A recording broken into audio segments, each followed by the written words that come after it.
Would you rather me hand you $1 million or double a penny for you every day over 30 days? Well, it depends on when you need the money. If you need it today, take the million. But if you can wait the 30 days, it's going to double to $5.368 million. That is the power of compound interest. And in today's video, we're going to dive into exactly what it is, how it works, and where you can save your money to earn the most. Let's dive in. To define it, compound interest is your initial principal amount plus any interest that it earned coming together to earn you more money and interest over time. Think of it as earning interest on your interest. Now, there is a formula that we use to figure this out, but basically you earn more compound interest the longer your money is saved inside of that account. Compared to simple interest where you're just earning interest on the initial principal amount, compound interest will build on itself and grow for you over time. Now, the concept of compound interest isn't new. It actually dates all the way back to 2000 BC. But if we fast forward to the 1600s, that's when we first started seeing compound interest implemented into the modern banking system. But today, many people just give credit to Albert Einstein for creating it because he's known to call it the eighth wonder of the world.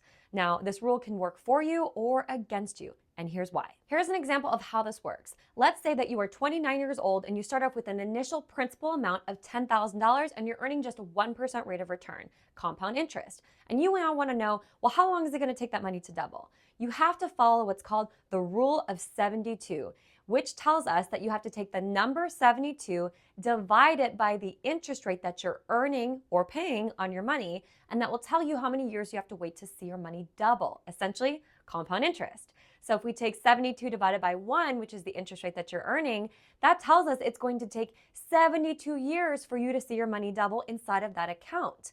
Now, if we took that same $10,000 and we put it into an account that's earning, let's say 10% interest, well, 72 divided by 10 is 7.2.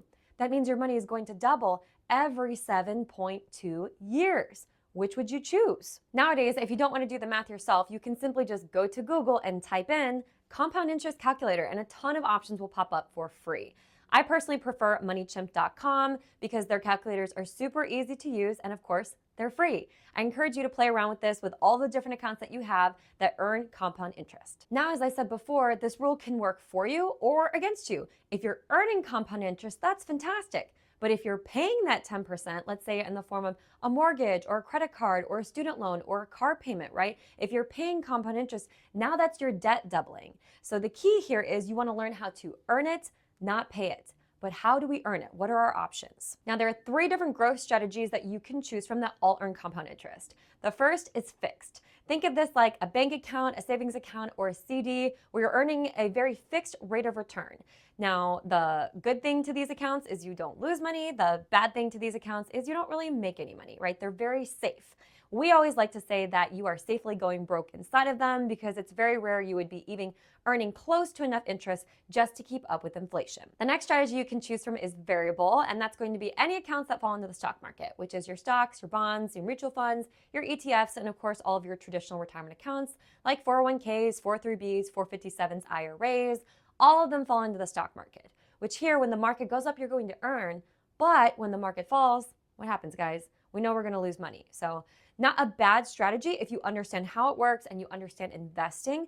But if you don't know what you're doing, you can ride the wave all the way up to the top and just as easily retire when the market crashes. So there's just essentially no guarantee. We don't necessarily know where this is going to be. You have the chance to earn really, really, really good compound interest inside this strategy, but you can also lose a lot of compound interest inside this strategy as well. Now, the last strategy you can choose from is called indexed, where here it's kind of like a blend of fixed and variable put together. So when the market goes up, your account's going to grow because it's going to track an index. But when the market goes down, your account's going to get locked in. It's going to get a 0% floor. You won't lose any money. Up again, it's going to grow when the market does well. And when the market goes down, your account gets locked in. So these accounts actually mirror or track a stock market index of your choosing. They are not invested inside of it. They are not considered securities products or investment products. The accounts that have a index strategy inside of them for growth would be things like a fixed index annuity or an index universal life, or what we call an IUL. Now, there are pros and cons to all 3 of these strategies, and a lot of times a diversified portfolio makes sense. It really just depends on you, your risk tolerance, your age, and your goals, and essentially what you want to do with your money and when you want to access it. So From here, the next thing you need to figure out after you've figured out how you want to see your compound interest grow is how do you want to pay taxes on the compound interest that you are earning? Because again, compound interest can work for you, but can also work against you in the sense that yes, you are compounding your wealth, but you might also be compounding your tax bill to Uncle Sam. There are 3 different ways you can choose to pay taxes on your compound interest. The first one is Tax Now. This is basically taxes every single year on the interest that you're earning. That would be anything at a basic bank, so a checking account, a savings account, CDs, and mutual funds as well. So every time you earn a little bit of interest every single year, you pay taxes every single year on that interest. The second way you can choose to pay taxes on your compound interest is tax later, meaning tax deferred. You don't pay taxes today, you're going to pay taxes later, either when you take the money out or when you retire. Examples of this would be traditional retirement accounts like 401ks, 403bs, 457s, IRAs, annuities, and pension plans. Meaning while the money is growing and compounding inside that account, you haven't paid any taxes on it yet, right? So when you go to pull that money out at retirement or at some point later in the future, that's when you're going to pay all of your taxes. But I always challenge people to think of is, in the future, do you think taxes will go up or down? To be honest, it's a mixed opinion. The reality is we don't know where taxes are going to be. They're actually some of the lowest rates that we've ever seen at today, but with our country currently at $36 trillion in debt and counting, and programs like Social Security and Medicare and Medicaid heavily underfunded, I highly doubt we have a chance at taxes going down. Even if you think you might be retiring in a lower tax bracket, if all of the brackets go up, how could you possibly be paying taxes at a lower rate in the future? Something to consider. So do you want to be paying taxes on all of that compound interest later when taxes might be higher?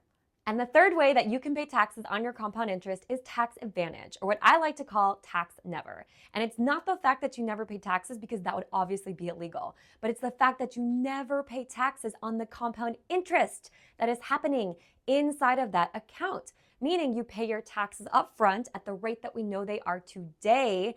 Then that money grows and compounds for you all tax-free or accessible for you tax-free in the future. And there's a few ways you can do it. You've probably heard of Roth IRAs and Roth 401ks, which are decent accounts. There's just a lot of rules and restrictions on them. And if you break the rules, you're going to pay big taxes and penalties on the money you're taking out, including your compound interest.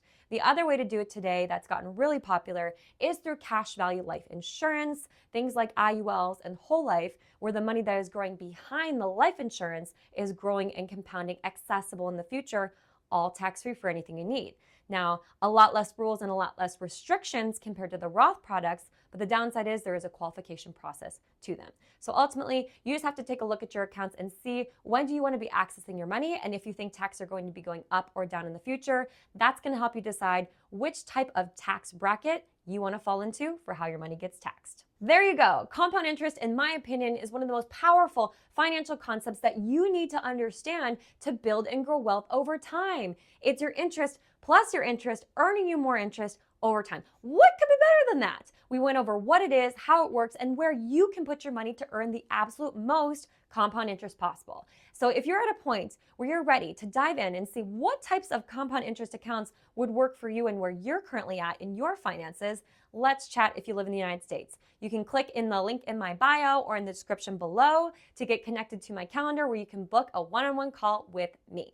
If you like this video and you want to see more videos, just like it, give me a thumbs up, and click that subscribe button to get notified when I release a new video, because I release a new video every single week. Wouldn't want you to miss it. And I'll see you back here next week on YouTube.